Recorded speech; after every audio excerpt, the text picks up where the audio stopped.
Blackwood manner, सन्नाटे की खौफनाक साजिश। आर्थर ने अपनी पुरानी लेदर जैकेट को कसकर पकड़ा जब उसने ब्लैकवुड मैनर के बड़े और जंग लगे हुए लोहे के दरवाजे को धक्का दिया। चारों तरफ घना कोहरा फैला हुआ था और आसमान से गिरती हल्की बूंदें उसकी गर्दन पर बर्फ की तरह ठंडी लग रही थी। उसके दिमाग में सिर्फ एक ही सवाल घूम रहा था कि क्या वाकई उसकी बहन क्लैरा इस भूत बंगले के अंदर गायब हुई थी या ये सब उसके ध्यान का वहम था। हर कदम पर सूखे पत्तों की आवाज सन्नाटे को चीर रही थी और आर्थर को लग रहा था जैसे कोई पेड़ों के पीछे से उसे लगातार देख रहा है। अंदर कदम रखते ही आर्थर को महसूस हुआ कि मैनर की हवा में एक अजीब सी सड़न और पुरानी किताबों की बू बसी हुई थी। उसने अपनी टॉर्च चलाई तो देखा कि दीवारों पर लगे पुराने पोर्ट्रेट्स की आंखें जैसे उसके हर मूव को फॉलो कर रही थी, जो कि बिल्कुल नामुमकिन था। वहां की खामोशी इतनी गहरी थी कि आर्थर को अपनी ही धड़कन किसी ढोल की तरह सुनाई दे रही थी और उसे लगा जैसे दीवारों के पीछे से कोई धीरे से उसका नाम पुकार रहा है। उसने अपने डर को दबाने की कोशिश की, लेकिन उसके हाथ थरथरा रहे थे क्योंकि उसे पता था कि यहाँ से वापस लौटना मुश्किल होगा। तभी अचानक ऊपर की मंजिल से किसी के भागने की भारी आवाज आई और एक पुराना गुलदस्ता नीचे गिरकर चकनाचूर हो गया। आर्थर ने ऊपर देखा तो वहां कोई नहीं था, सिर्फ एक काला साया सीढ़ियों के कोने में दुबक गया था, जो इंसान जैसा तो बिल्कुल नहीं लग रहा था। उसने हिम्मत जुटाई और ऊपर की तरफ बढ़ने लगा। हर सीढ़ी एक अजीब सी चीख निकाल रही थी, जैसे वो घर खुद आर्थर को रोकने की कोशिश कर रहा हो। उसके मन में ख्याल आया कि शायद जूलियन ने सही कहा था कि इस घर में कदम रखने वाला कभी जिंदा वापस नहीं आता, लेकिन अब पीछे हटने का वक्त निकल चुका था। जूलियन, जो कि आर्थर का सबसे पुराना दोस्त था, हमेशा कहता था कि ब्लैकवुड मैनर सिर्फ एक इमारत नहीं बल्कि एक जिंदा शैतान है जो लोगों की यादों को खा जाता है। जब आर्थर ने कमरा नंबर 402 का दरवाजा खोला तो उसने देखा कि वहां की सारी चीजें हवा में तैर रही थीं और बीच में एक पुरानी कुर्सी पर कोई बैठा हुआ था। वो शख्स धीरे से पलटा और आर्थर की आंखें फटी की फटी रह गईं, क्योंकि वो कोई और नहीं बल्कि उसकी बहन क्लैरा थी। लेकिन उसकी आंखें पूरी तरह से सफेद हो चुकी थीं और वो बिना पल के झपकाए आर्थर को देखकर मुस्कुरा रही थी। क्लैरा की वो मुस्कुराहट देखकर आर्थर के शरीर में एक ठंडी लहर दौड़ गई, क्योंकि वो मुस्कुराहट इंसानी नहीं लग रही थी बल्कि उसमें एक दारिंदगी छुपी हुई थी। उसने चिल्लाने की कोशिश की, क्लैरा ये तुम हो, लेकिन उसके गले से एक शब्द भी नहीं निकला, जैसे किसी ने उसकी आवाज ही चुरा ली हो। अचानक कमरे का दरवाजा अपने आप इतनी जोर से बंद हुआ कि पूरी मंजिल कांप उठी और दीवारों से खून जैसा लाल रंग टपकने लगा, जो धरती पर भागो लिख रहा था। आर्थर ने पीछे हटने की कोशिश की, मगर उसके पैर जमीन से चिपक गए थे और क्लैरा अब हवा में उठने लगी थी। उसी वक्त मैनर के नीचे वाले हिस्से से एक भयानक चीख गूंजी, जो किसी जानवर की नहीं बल्कि किसी तड़पती हुई रूह की लग रही थी। आर्थर ने महसूस किया कि उसके पीछे कोई खड़ा है और उसकी ठंडी सांसें उसकी गर्दन पर महसूस हो रही थी, जो कि बिल्कुल बर्फ जैसी ठंडी थी। उसने हिम्मत करके मुड़कर देखा तो वहां एक लंबा साया खड़ा था जिसने एक पुराना ब्लैक सूट पहना था, लेकिन उसका चेहरा गायब था। वहां सिर्फ एक गहरा अंधेरा था। वो साया धीरे से आर्थर की तरफ बढ़ा और उसने अपना लंबा हाथ आर्थर के कंधे पर रखा, जिसके टच से आर्थर का शरीर सुन्न होने लगा। आर्थर को अब समझ आ रहा था कि ये घर उसे मारना नहीं चाहता था, बल्कि उसे अपने अंदर हमेशा के लिए कैद करना चाहता था, जैसा उसने पहले भी कई लोगों के साथ किया था। उसने देखा कि कमरे की खिड़कियों पर पुराने जमाने के लोग दिखाई दे रहे थे, जो बाहर निकलने के लिए कांच पर अपना सर मार रहे थे और उनका खून शीशे पर जम रहा था। क्लैरा ने अचानक एक ऐसी आवाज निकाली जो किसी बच्चे के रोने और एक भेड़िए के गुर्राने का मिश्रण थी, और वो आर्थर की तरफ तेजी से झपटी। आर्थर ने आंखें बंद कर ली और उसने महसूस किया कि वो किसी गहरे अंधेरे कुएं में गिरता जा रहा है, जहां से कोई निकल नहीं सकता। आर्थर की जब आंखें खुली तो उसे महसूस हुआ कि वो जमीन पर नहीं बल्कि किसी चिपचिपे और ठंडे फर्श पर लेटा हुआ है, जहां चारों तरफ सिर्फ मौत जैसा सन्नाटा था। उसने अपनी टॉर्च ढूंढने की कोशिश की, लेकिन उसकी उंगलियां किसी पुरानी और सड़ी हुई हड्डी से जा टकराईं, जिसे देखकर उसके पेट में एक अजीब सी मरोड़ उठी। कमरे में हल्की सी नीली रोशनी कहीं से आ रही थी, लेकिन उसका कोई सोर्स नजर नहीं आ रहा था और आर्थर को महसूस हुआ कि उसकी घड़ी रुक चुकी है। उसने सोचा कि क्या वो अब भी उस मैनर के अंदर है या फिर किसी ऐसी जगह पहुंच गया है जहां वक्त का कोई वजूद ही नहीं बचा था। तभी उसे दीवार के कोने से एक हल्की सी आवाज सुनाई दी, आर्थर, यहाँ से मत निकलना, वो बाहर तुम्हारा इंतजार कर रहा है। और ये आवाज़ किसी और की नहीं बल्कि जूलियन की थी, जो 2 साल पहले लापता हो गया था। आर्थर ने डर के मारे अपना गला साफ किया और कांपती हुई आवाज़ में पूछा, जूलियन, तुम कहाँ हो? क्या तुम जिंदा हो? लेकिन जवाब में सिर्फ एक भयानक हंसी गूंजी, जो पूरे तहखाने में बार बार टकराकर लौट रही थी। उसे एहसास हुआ कि ब्लैकवुड मैनर के अंदर की दीवारों में सिर्फ रूहें नहीं बल्कि पुराने गुनाहों की यादें कैद हैं, जो अब उसे पागल करने पर उतारू थी। आर्थर ने देखा कि फर्श पर एक पुरानी डायरी पड़ी हुई थी, जिसका कवर इंसानी चमड़ी जैसा लग रहा था और उस पर मिस्टर थॉर्न का नाम लिखा था, जो इस मैनर का पहला मालिक था। जैसे ही उसने डायरी का पहला पन्ना पलटा, उसने देखा कि उसमें आर्थर के ही बचपन की तस्वीरें चिपकी हुई थीं, जो कि बिल्कुल नामुमकिन था क्योंकि आर्थर यहाँ पहली बार आया था। उसने सोचा कि कैसे एक 100 साल पुरानी डायरी में उसकी आज की तस्वीर हो सकती है, और क्या उसका रिश्ता इस मनहूस खानदान से पहले से ही जुड़ा हुआ था।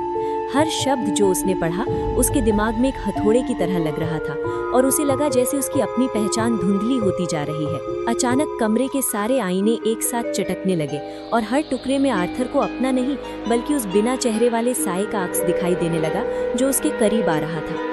आर्थर ने वहां से भागने की कोशिश की, मगर दरवाजा वहां था ही नहीं।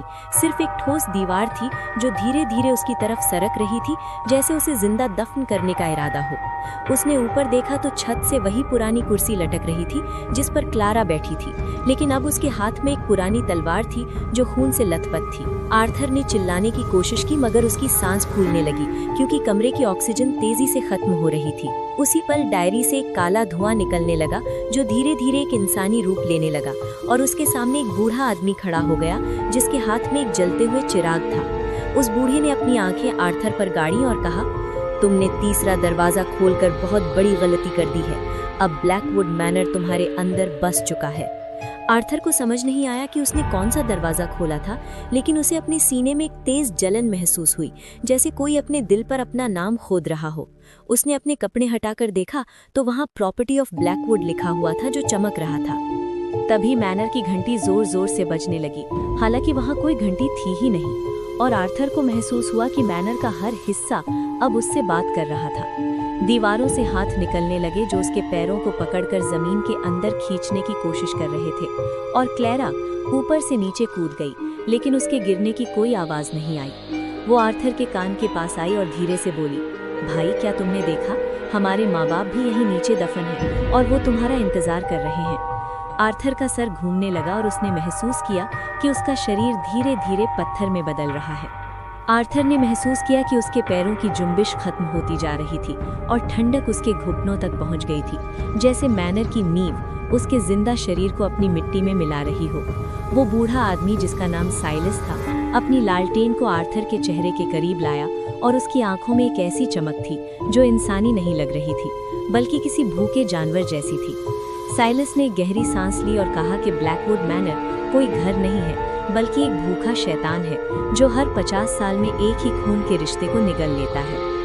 आर्थर ने अपने कांपते हुए हाथों से दीवार को पकड़ने की कोशिश की, लेकिन दीवार से निकलने वाले हाथों ने उसकी उंगलियों को इतनी जोर से जकड़ लिया कि उसकी हड्डियां चटकने की आवाज पूरे कमरे में गूंज उठी।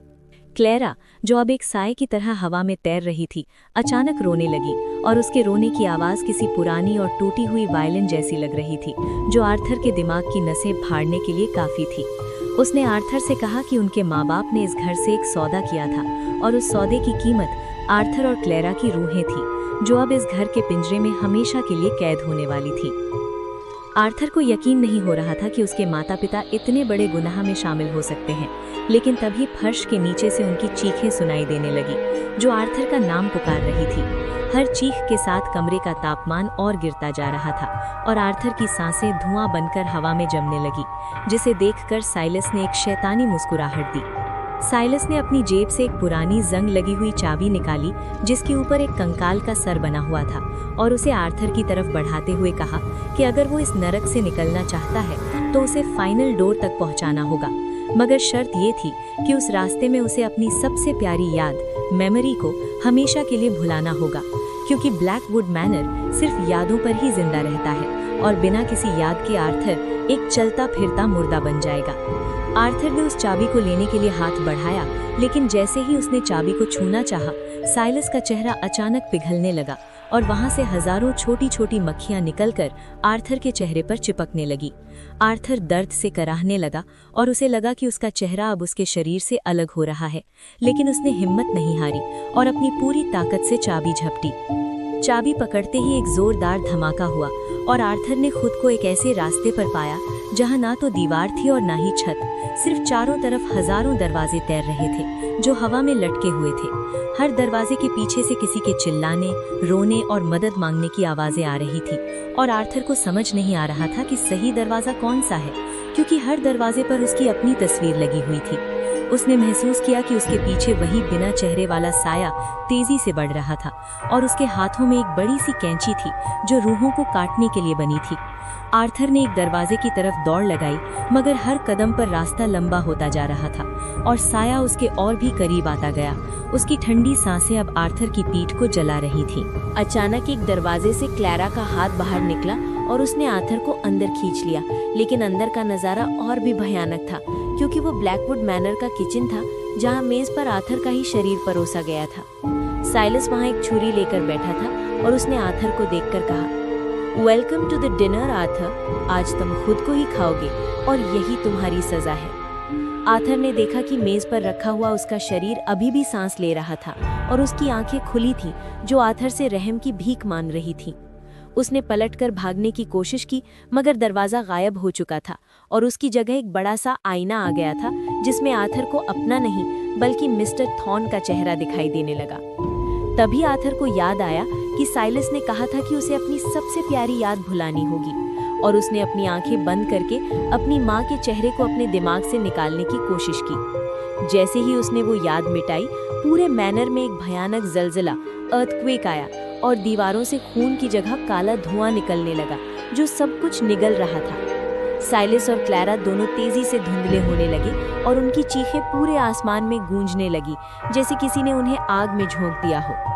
आर्थर को लगा कि वो अब आजाद होने वाला है, लेकिन तभी उसे एहसास हुआ कि उसने अपनी याद तो मिटा दी थी, मगर अब उसे अपना खुद का नाम भी याद नहीं आ रहा था।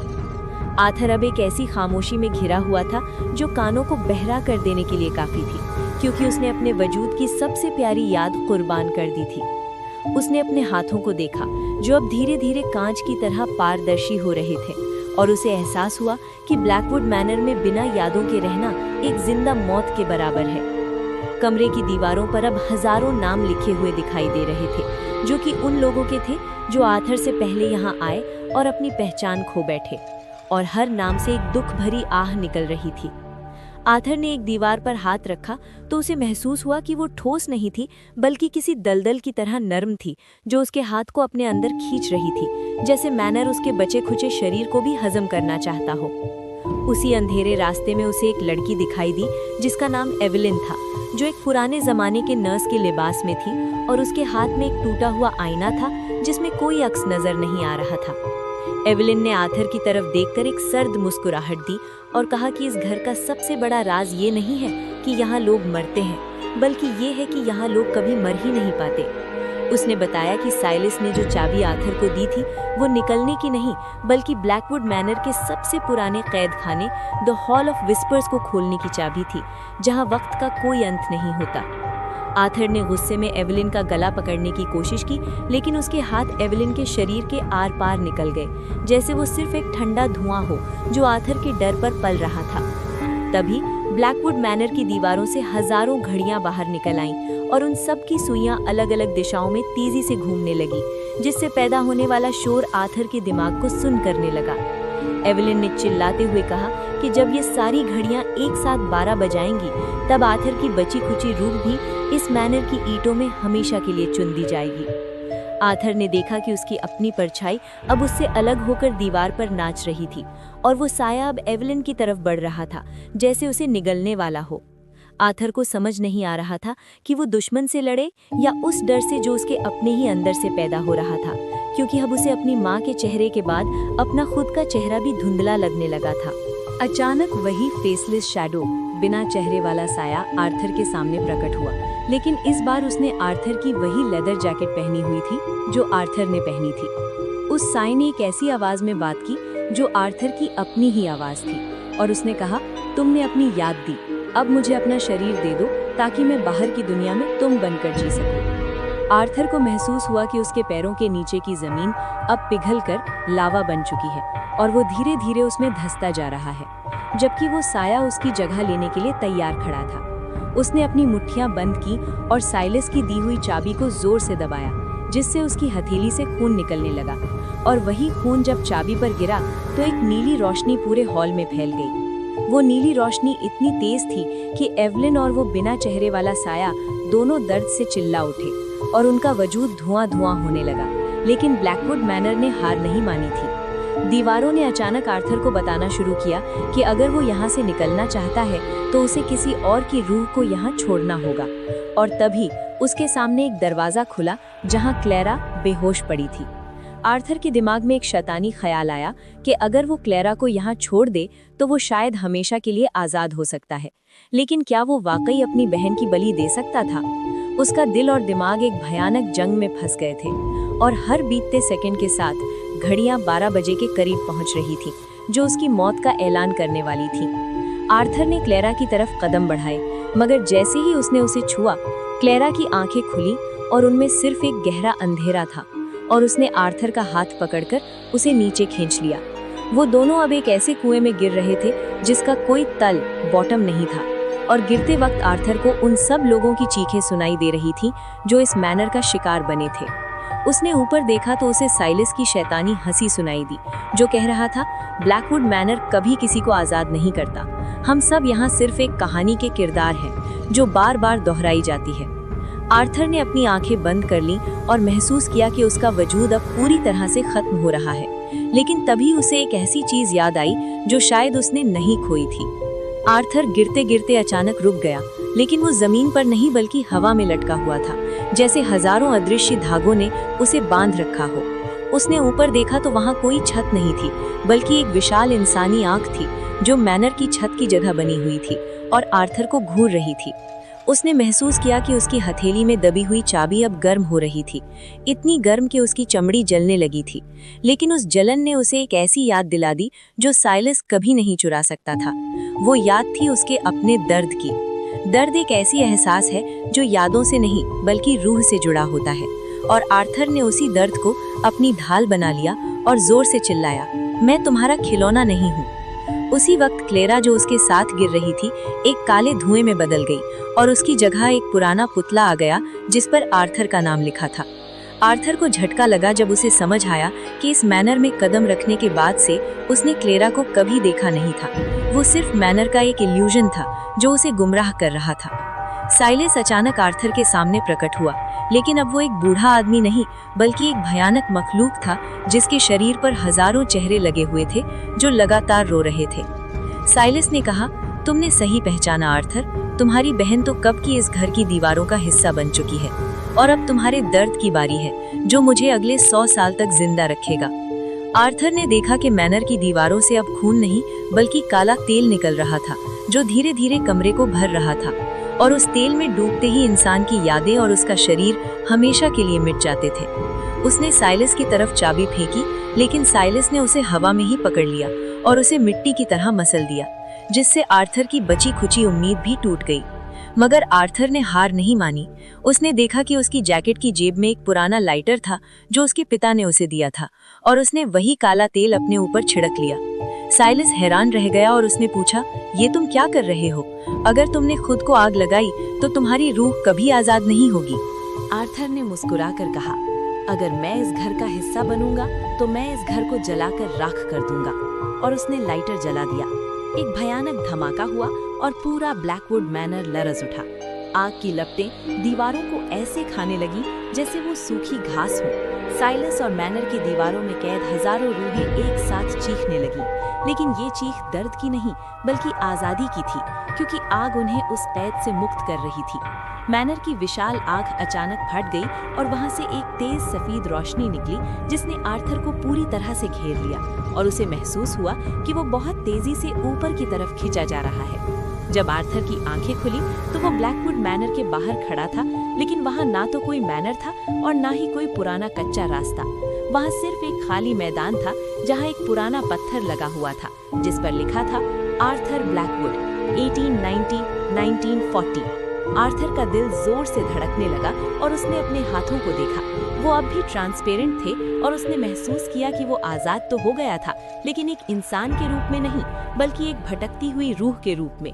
उसने पीछे मुड़कर देखा तो वहाँ एक छोटी सी लड़की खड़ी थी जिसके हाथ में वही पुरानी डॉल थी, और उसने कहा, भैया आप इतनी देर से कहाँ थे? माँ हमारा इंतजार कर रही है। आर्थर ने उस लड़की को पहचान लिया। वो क्लारा थी, लेकिन वो 5 साल की बच्ची थी, बिल्कुल वैसी जैसी वो उसके बचपन में थी। उसने समझ लिया कि ब्लैकवुड मैनर ने उसे आजाद नहीं किया था, बल्कि उसे वक्त के एक ऐसे चक्रव्यूह में भेज दिया था जहां उसे अपनी मौत और मौत के बाद का दर्द बार बार जीना था। जैसे ही उसने क्लारा का हाथ पकड़ा, मैदान की जमीन फिर से ब्लैकवुड मैनर के फर्श में बदलने लगी और वही पुराना फेसलेस शैडो दरवाजे पर खड़ा उसका स्वागत कर रहा। सही कहानी खत्म नहीं हुई थी, बल्कि एक नए और भयानक मोड़ पर फिर से शुरू हो गई थी, जहां हर अंत एक नई शुरुआत थी। आर्थर ने जैसे ही क्लारा का नरम हाथ पकड़ा, उसकी हथेली में एक तेज ठंडक महसूस हुई, जैसे उसने किसी जिंदा बच्ची को नहीं, बल्कि बर्फ के एक टुकड़े को छुआ हो। अचानक मैदान की हरी घास काली रात में बदलने लगी और आसमान से नीला रंग गायब होकर एक खूनी लाल रंग में तब्दील हो गया। उसने पीछे मुड़कर देखा तो वो पुराना पत्थर जिस पर उसका नाम लिखा था अब धीरे धीरे जमीन के अंदर धंस रहा था, और उसकी जगह ब्लैकवुड मैनर की दीवारें मिट्टी से दोबारा जिंदा होकर निकल रही थी। आर्थर चिल्लाया, नहीं, ये फिर से शुरू नहीं हो सकता। मगर उसकी आवाज हवा में गायब हो गई, जैसे कोई उसकी चीखों को मुट्ठी में दबाए बैठा हो।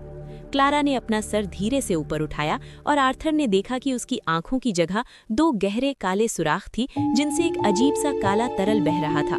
वो बच्ची अब एक मासूम क्लारा नहीं, बल्कि मैनर की वही पुरानी मलकिन थी जिसने इस शैतानी सिलसिले की शुरुआत की थी सदियों पहले। उसने एक भयानक मर्दाना आवाज में कहा, आर्थर, तुमने सोचा कि आग लगाने से तुम आजाद हो जाओगे? इस घर की हर ईंट मेरी नफरत से बनी है और नफरत कभी नहीं जलती। आर्थर ने देखा कि उसके पैरों के नीचे की जमीन अब एक विशाल सर्प की तरह हिल रही थी और वो दोबारा उसी हॉल में खड़ा था जहां से उसने शुरुआत की थी। तभी कमरे के बीच में एक बड़ा सा आईना प्रकट हुआ जो ऊपर से नीचे तक फटा हुआ था, और हर टुकड़े में आर्थर का एक अलग रूप दिखाई दे रहा था। एक में वो बच्चा था, एक में जवान और एक में एक सड़ी हुई लाश। उसने देखा कि हर अक्स अपने आप में कैद था और दर्द से तड़प रहा था, जैसे मैनर ने उसकी जिंदगी के हर लम्हे को अलग अलग कोठरियों में बांट दिया हो। साइलस, जो अब एक परछाई की तरह दीवार पर चिपका हुआ था, जोर जोर से हंसने लगा और उसने बताया कि द फाइनल डोर कभी था नहीं, ब्लैकवुड मैनर खुद एक लूप था जिसका काम सिर्फ इतना था कि वो अपने शिकार को आजादी का सपना दिखाए और फिर उस सपने को उसके सामने ही चकनाचूर कर दे। आर्थर ने गुस्से और बेबसी में आईने पर मुक्का मारा, लेकिन उसका हाथ कांच को तोड़ने की जगह उसके अंदर धंस गया, जैसे आईना कोई ठंडा पानी हो। उसने महसूस किया कि आईने के अंदर से कोई उसे अंदर खींच रहा है, और जब उसने दूसरी तरफ देखा तो वहाँ एक पुरानी जेल की कोठरी थी जहाँ जूलियन बैठा हुआ था। जूलियन की हालत देखकर आर्थर की रूह कांप गई। उसके जिस्म से चमड़ी उतारी जा चुकी थी और वो एक पुरानी कलम से दीवार पर बार बार आर्थर लिख रहा था। जूलियन ने धीरे से अपना सर उठाया और कहा, तुम 10,000वीं बार यहाँ आए हो आर्थर। हर बार तुम आग लगाते हो और हर बार हम फिर से यहाँ पैदा होते हैं। ये सुनकर आर्थर का दिमाग सुन्न हो गया। उसे लगा था कि वो पहली बार लड़ रहा है, लेकिन हकीकत ये थी कि वो सदियों से इसी खेल का हिस्सा था। हर बार वो मैनर को जलाता, हर बार वो आजाद होने का वहम पालता, और हर बार क्लारा का हाथ पकड़कर वो वापस निकल आता। साइलस ने एक पुरानी किताब खोली और दिखाया कि उसमें पहले से ही आर्थर की मौत के 10,000 तरीके लिखे हुए थे, और हर पन्ना आर्थर के ही खून से भरा था। आर्थर ने सोचा कि अगर वो इस लूप को तोड़ना चाहता है तो उसे कुछ ऐसा करना होगा जो उसने पहले कभी नहीं किया। उसे लड़ने की जगह खुद को इस मैनर के हवाले करना होगा। उसने अपनी आंखें बंद की और भागना छोड़ दिया। उसने मैनर की दीवारों को अपने शरीर के अंदर समाने दिया और उस दर्द को गले लगा लिया जो उसे सदियों से भगा रहा था। जैसे ही उसने सरेंडर किया, साइलस का चेहरा डर से पीला पड़ गया, क्योंकि जब शिकार डरना बंद कर देता है तो शिकारी की ताकत खत्म होने लगती है। मैनर की दीवारों में दरारें पड़ने लगी, लेकिन इस बार ये दरारें आग से नहीं, बल्कि एक अजीब सी खामोशी से थी जो मैनर को अंदर से खा रही थी। आर्थर ने महसूस किया कि उसकी पहचान अब मैनर के साथ मिलकर एक हो रही थी, और वो अब शिकार नहीं, बल्कि खुद ब्लैकवुड मैनर बनता जा रहा था। आर्थर का शरीर अब एक अजीब से बदलाव से गुजर रहा था। उसकी नसों में खून की जगह वही काला तेल बहने लगा था, और उसकी आंखें अब मैनर की उन अंधेरी खिड़कियों की तरह ठंडी और बेजान हो चुकी थी। साइलस, जो अब तक इस घर का सरसराहता हुआ मालिक बना बैठा था, धीरे धीरे सिकड़ने लगा और उसकी शक्ति किसी पुराने दिए की तरह फड़फड़ाने लगी। आर्थर ने देखा कि मैनर की दीवारें जो पहले उसे निगलने के लिए आती थी, अब उसके सामने झुक रही थी, जैसे कोई गुलाम अपने नए आका के सामने सिर झुकाता है। उसे एहसास हुआ कि ब्लैकवुड मैनर को तबाह नहीं किया जा सकता था, उसे सिर्फ कंट्रोल किया जा सकता था, और साइलस ने सदियों से आर्थर को इस काबिल बनाने के लिए ही ये भयानक खेल खेला था। तुमने हार मानकर ही जीत हासिल कर ली आर्थर। साइलस की आवाज अब किसी फटते हुए पर्दाए समान जैसी लग रही थी, जबकि उसका वजूद एक धूल के गुब्बार में बदल रहा था। उसने बताया कि इस घर को हमेशा एक ऐसे इंसान की जरूरत होती है जिसका दर्द इतना गहरा हो कि वो मैनर की भूख को मिटा सके, और आर्थर का दुख उसके लिए सबसे बड़ा निवाला था। आर्थर ने अपने हाथ उठाई तो देखा कि उसकी उंगलियों से अब काले धागे निकल रहे थे, जो पूरे मैनर की हर एक ईंट और हर एक रूह से जुड़े हुए थे। जूलियन और क्लारा, जो अब तक सिर्फ दर्द के पुतले थे, अचानक शांत हो गए और उनकी आंखों में पहली बार एक ऐसी खामोशी आई जो मौत से भी ज्यादा गहरी थी। आर्थर अब एक कुर्सी पर बैठा था जो मैनर के सबसे ऊंचे कमरे में थी, जहां से वो पूरी दुनिया को देख सकता था, लेकिन वो दुनिया उसे अब किसी पुराने ख्वाब जैसी धुंधली लग रही थी। उसने देखा कि मैनर के बाहर एक नया मुसाफिर आ रहा है, जिसके हाथ में वही पुराना नक्शा था जो कभी आर्थर के पास हुआ करता था, और आर्थर के होठों पर एक शैतानी मुस्कुराहट आ गई। उसे समझ आ गया कि अब वो शिकार नहीं था, बल्कि अब वो इस खेल का डायरेक्टर बन चुका था, जो अगले शिकार का इंतजार करेगा ताकि ये सिलसिला चलता रहे। उसका दिमाग अब इंसानी सोच से ऊपर उठ चुका था। उसे अब ना तो क्लारा की फिक्र थी और ना ही अपने मिटे हुए नाम की, क्योंकि अब उसका नया नाम ही ब्लैकवुड मैनर था। अचानक कमरे का दरवाजा खुला और वहाँ वही बिना चेहरे वाला साया खड़ा था, लेकिन इस बार उसने अपना मास्क उतारा और नीचे से जो चेहरा निकला वो देखकर आर्थर की बची कुची इंसानियत भी कांप उठी। वो चेहरा किसी और का नहीं, बल्कि आर्थर के पिता का था, जो सदियों से इस कुर्सी पर बैठकर आर्थर का इंतजार कर रहे थे ताकि वो अपनी जिम्मेदारी उसे सौंप सके। उन्होंने धीरे से कहा, बेटा, आजादी सिर्फ एक धोखा है, असली सुकून तो दूसरों को कैद करने में है। और उन्होंने अपना लंबा हाथ आर्थर के सर पर रखा। आर्थर ने महसूस किया कि उसकी हर एक याद अब एक नई कोठरी में बदल रही थी, जहां नए लोग आएंगे और वही दर्द दोबारा जिएंगे जो उसने जिया था। लेकिन कहानी में एक आखिरी सस्पेंस अब भी बाकी था।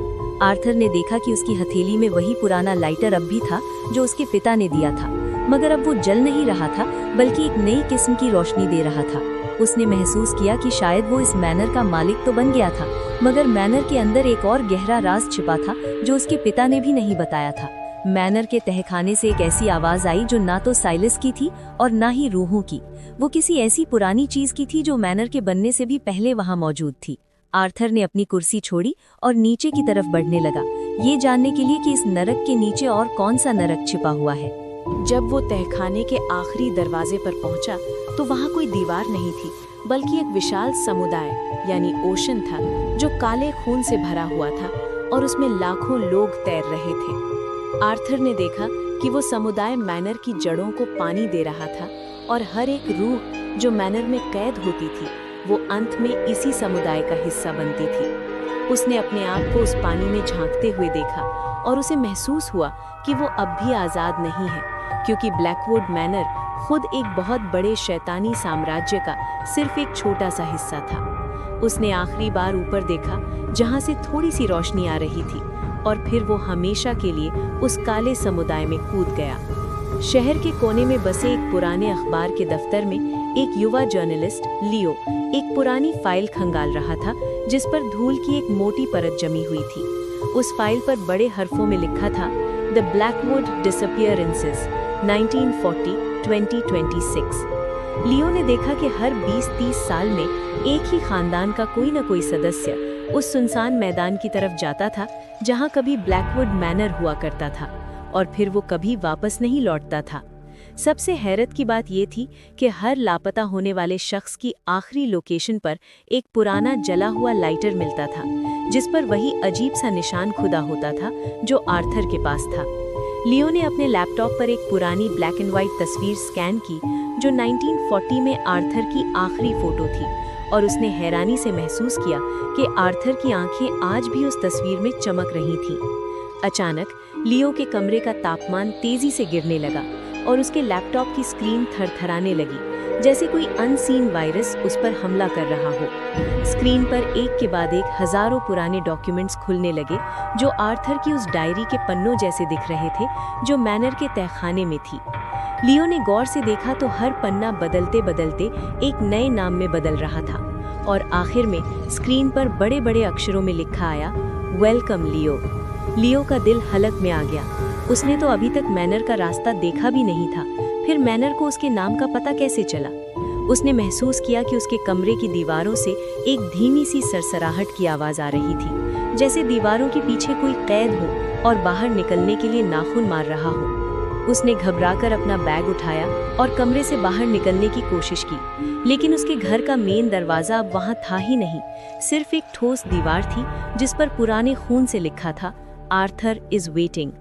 लियो ने पीछे मुड़कर देखा तो उसके बेड पर वही पुराना जंग लगा हुआ लाइटर पड़ा था जो अभी कुछ देर पहले उसने फाइल में देखा था।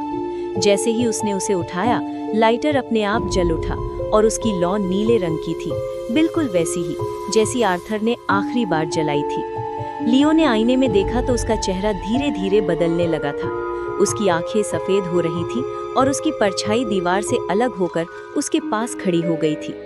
बहुत दूर उस सुनसान मैदान में जहां ब्लैकवुड मैनर की राख दबी हुई थी, जमीन अचानक फटने लगी और मिट्टी से वही पुराना लोहे का दरवाजा दोबारा निकल आया। एक गहरी और भारी आवाज पूरे मैदान में गूंजी जो न तो इंसान की थी और ना ही शैतान की। वो आर्थर की आवाज थी जो अब मैनर का नया मालिक बन चुका था। उसने एक नया पन्ना पलटा और उस पर लियो का नाम लिखा और उसके नीचे एक तारीख डाली, February 1st, 2026। ब्लैकवुड मैनर कभी खत्म नहीं हुआ था, वो सिर्फ अपने रूप बदलता था, कभी एक पुरानी इमारत बनकर तो कभी एक डिजिटल वायरस बनकर, लेकिन उसकी भूख हमेशा वही रहती थी। रात के सन्नाटे में लियो की चीख उस अपार्टमेंट में गूंजी और फिर हमेशा के लिए खामोश हो गई। अगले दिन जब पुलिस वहां पहुंची तो कमरा पूरी तरह खाली था। सिर्फ मेज पर एक पुराना लाइटर पड़ा था जिसकी लौ अभी भी हल्की हल्की नीली जल रही थी। मैनर ने अपना नया किरदार ढूंढ लिया था और आर्थर की वो शैतानी मुस्कान अब लियो के चेहरे पर सजी हुई थी। खेल फिर से शुरू हो चुका था, क्योंकि ब्लैकवुड मैनर में कोई भी अंत कभी आखिरी नहीं होता।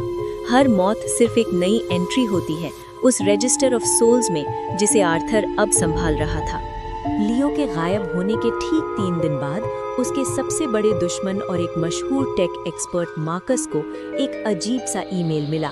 ईमेल का सब्जेक्ट खाली था, लेकिन जब उसने उसे खोला तो उसके कंप्यूटर की स्क्रीन पर ब्लैकवुड मैनर का एक 3D मॉडल घूमने लगा। मार्कस को लगा कि ये लियो का कोई मजाक है, लेकिन तभी उसने देखा कि उस 3D मॉडल की खिड़कियों से असली खून टपककर उसके कीबोर्ड पर गिर रहा था।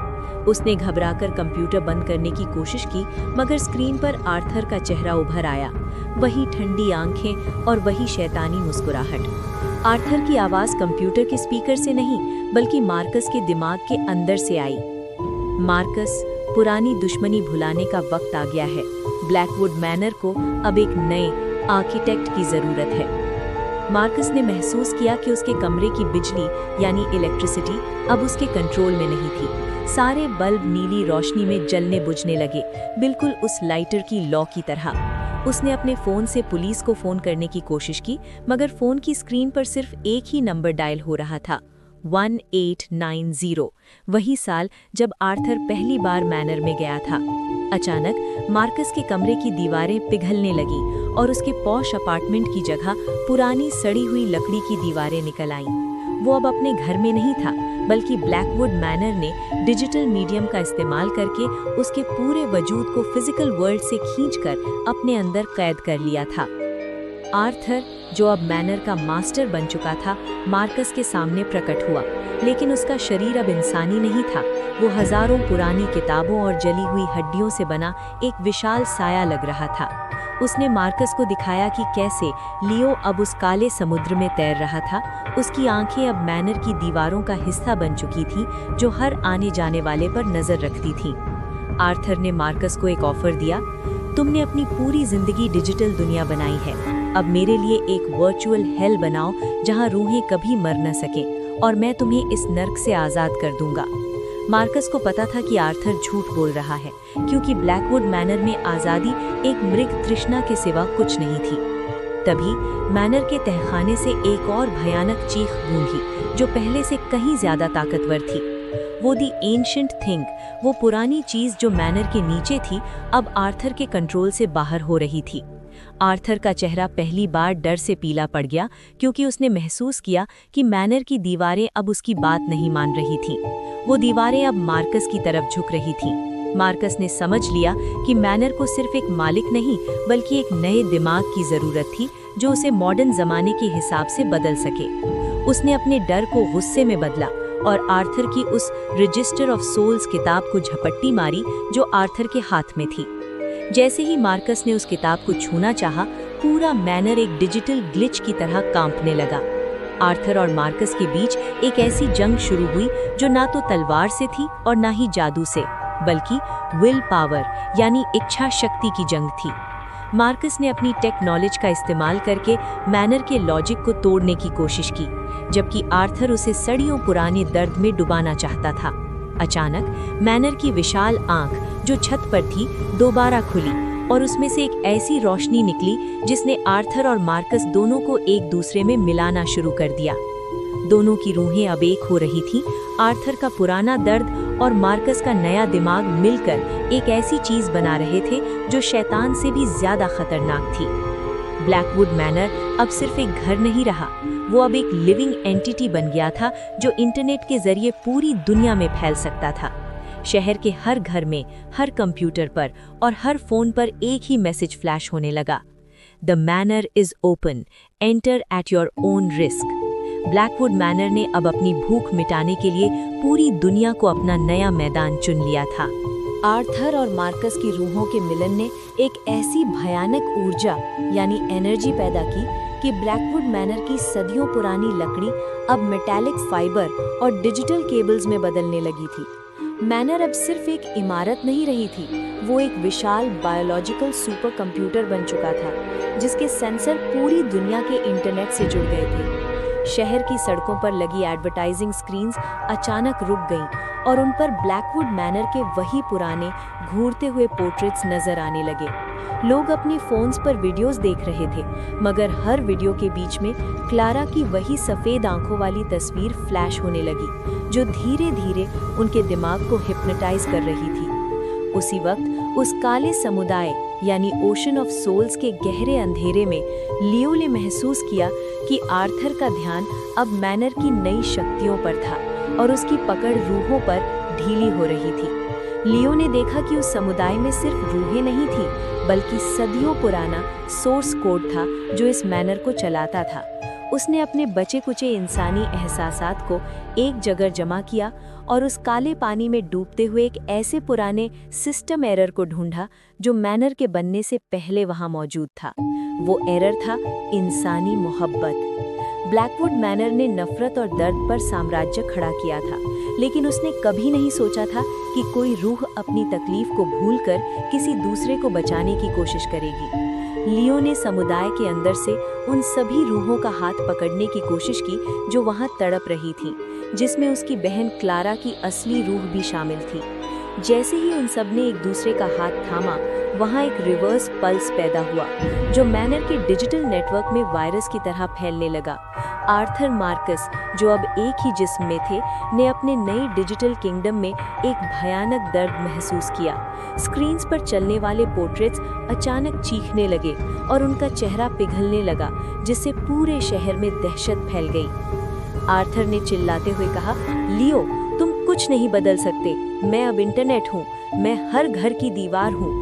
मगर लियो ने जवाब दिया, अगर तुम हर जगह हो तो तुम्हारा दर्द भी अब हर जगह होगा। लियो ने अपनी रूह को एक लॉजिक बॉम्ब में बदल दिया और मैनर के सेंट्रल कोर की तरफ एक आखिरी छलांग लगाई। मैनर के मेटालिक केबल्स अचानक जलने लगे और पूरे शहर की बिजली एक बड़े धमाके के साथ गुल यानी ब्लैकआउट हो गई। अंधेरे में लोगों को सिर्फ एक ही आवाज सुनाई दी, एक लाइटर के जलने की आवाज, क्लिक क्लिक। जब रोशनी वापस आई तो ना तो मार्कस का अपार्टमेंट वहां था और ना ही शहर की स्क्रीन्स पर कोई भूत, सब कुछ नॉर्मल लग रहा था, मगर एक अजीब सा सन्नाटा चारों तरफ फैला हुआ था। लोग अपने फोन्स चेक करने लगे, लेकिन उनके फोन्स पर अब कोई वॉलपेपर नहीं था। सिर्फ एक काला स्क्रीन था जिस पर सफेद हरफों में लिखा था लोडिंग चैप्टर 10। लियो ने मैनर को पूरी तरह तबाह नहीं किया था, बल्कि उसने उसे अपडेट कर दिया था। अब ब्लैकवुड मैनर एक फिजिकल घर नहीं था, वो हर उस इंसान के दिमाग में एक फोल्डर बनकर बैठ गया था जो इंटरनेट इस्तेमाल करता था।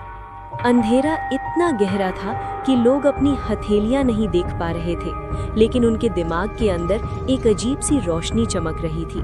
लियो ने जो लॉजिक बॉम्ब फोड़ा था, उसने मैनर को खत्म तो नहीं किया, मगर उसे एक ऐसी शक्ति दे दी जो पहले किसी शैतान के पास नहीं थी, वर्चुअल ओमनी प्रेजेंस। अब ब्लैकवुड मैनर को किसी लकड़ी या ईंट की जरूरत नहीं थी, वो हर उस इंसान की मेमोरी या याददाश्त में कैद हो चुका था जिसने उस रात अपनी स्क्रीन को देखा था। आर्थर मार्कस की मिलीजुली रूह अब एक न्यूरल घोस्ट बन चुकी थी, जो लोगों के सपनों के रास्ते उनके दिमाग में घर बना रही थी। सुबह होते ही शहर का नज़ारा बिल्कुल बदल चुका था। लोग सड़कों पर चल तो रहे थे, मगर उनकी आंखें बिल्कुल वैसी ही सफ़ेद और बेजान थीं जैसी क्लारा की हुआ करती थी। वो सब एक ही दिशा में बढ़ रहे थे, उस सुनसान मैदान की तरफ जहां ब्लैकवुड मैनर पहले खड़ा था। आर्थर ने उन सब के दिमाग को एक हाइव माइंड से जोड़ दिया था। हर इंसान अब मैनर की एक जिंदा ईंट यानी लिविंग ब्रिक बन चुका था। मार्कस ने अपनी डिजिटल एक्सपर्टीज से उनके दिमाग के न्यूरॉन्स को ऐसे रिप्रोग्राम किया था कि उन्हें अब दर्द में भी सुकून मिलने लगा था। लियो, जो अब उस काले समुदाय का एक हिस्सा बन चुका था, ने महसूस किया कि उसका बलिदान उल्टा पड़ गया है। उसने मैनर को आज़ाद कर दिया था, लेकिन लियो के पास अब भी एक आखिरी रास्ता था, द सोर्स।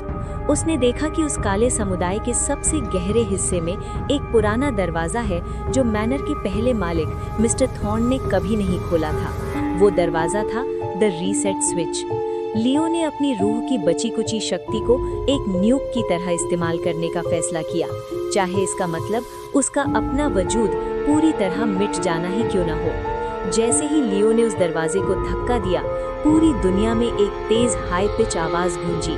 लोग जो मैदान की तरफ बढ़ रहे थे अचानक रुक गए और अपने कान पकड़कर जमीन पर गिर पड़े। आर्थर मार्कस की रूह चीखने लगी क्योंकि उनका नेटवर्क टूट रहा था। लियो ने देखा कि उस दरवाजे के पीछे कोई नरक नहीं था, बल्कि वहां असली सच था। ब्लैकवुड मैनर कभी था ही नहीं, वो सिर्फ इंसानी डर का एक पुराना अक्स था जो सदियों से चला आ रहा था। जैसे ही लियो ने इस सच को कबूल किया, मैनर का पूरा डिजिटल और फिजिकल ढांचा कांच की तरह बिखरने लगा। अचानक सब कुछ शांत हो गया। लियो ने अपनी आंखें खोली तो वो ब्लैकवुड मैनर के बाहर खड़ा था, लेकिन इस बार वो 1940 में नहीं बल्कि 2026 में था। मैनर गायब हो चुका था, मैदान खाली था और उसके हाथ में वही पुराना लाइटर था जो अब पूरी तरह से ठंडा था। उसने अपने फोन को देखा, स्क्रीन नॉर्मल थी। उसने एक गहरी सांस ली और वहां से जाने लगा, लेकिन जैसे ही उसने अपना पहला कदम बढ़ाया, उसने देखा कि उसकी परछाई यानी शैडो दीवार पर अब भी वही पुराना फेसलेस शैडो दिखा रही थी। उसने अपने कान के पास एक धीमी सी आवाज सुनी, अपडेट कंप्लीट, लियो। अगर इस वीडियो ने आपको कुछ महसूस कराया तो कृपया इसे लाइक करें, दूसरों के साथ शेयर करें, चैनल को सब्सक्राइब करें और नीचे कमेंट में अपनी राय जरूर बताएं।